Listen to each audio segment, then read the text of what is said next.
Okay, in part 2, let's start the movement of our characters.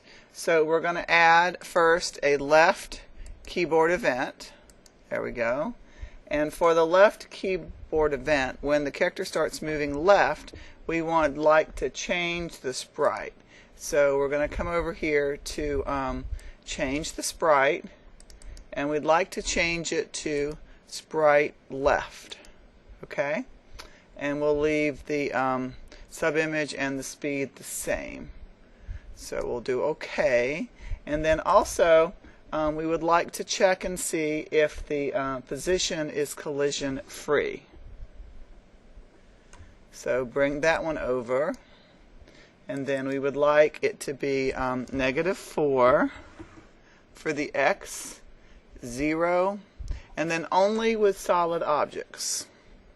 And we'll choose relative. Alright, and then the last thing, if those two things are correct, then we want to jump to a certain position, and that's going to be -4 and 0 and relative. Okay, so now we have our programming for our left key. Now we're going to go for the up key. So add an event. This is going to be a little bit different for our up key. And the first thing we're going to do is see if there's a collision at that position. So we'll need to find that button, which is here. And we want to set this to X is 0, Y is 1, and again only with solid objects.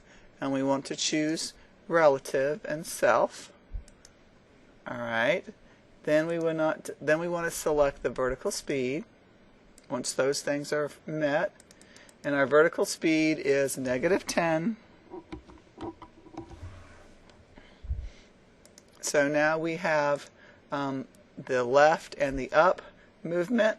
Now let's add a right. So add event, key press right, and here we want to start again with changing our sprite. And we'd like to change our sprite to, of course, the right sprite, and we'll leave everything else the same. Then we'd like to add a position if the object is position 3, collision 3 free, sorry. So X4, Y 0, and of course solid object and relative. And then the last thing we want to add is the jump to position now.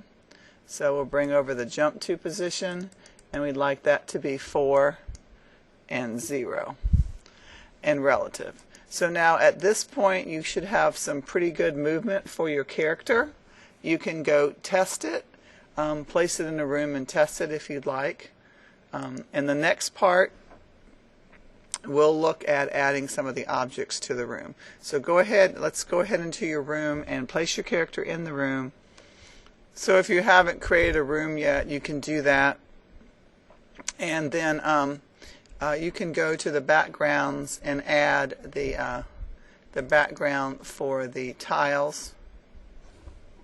Well, let's actually start with the background sky first. There we go. And now you can place your character in the room.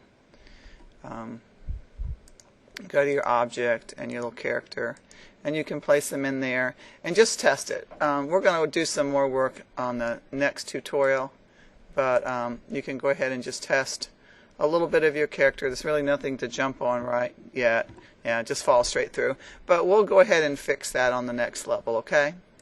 So that'll be the end of this part.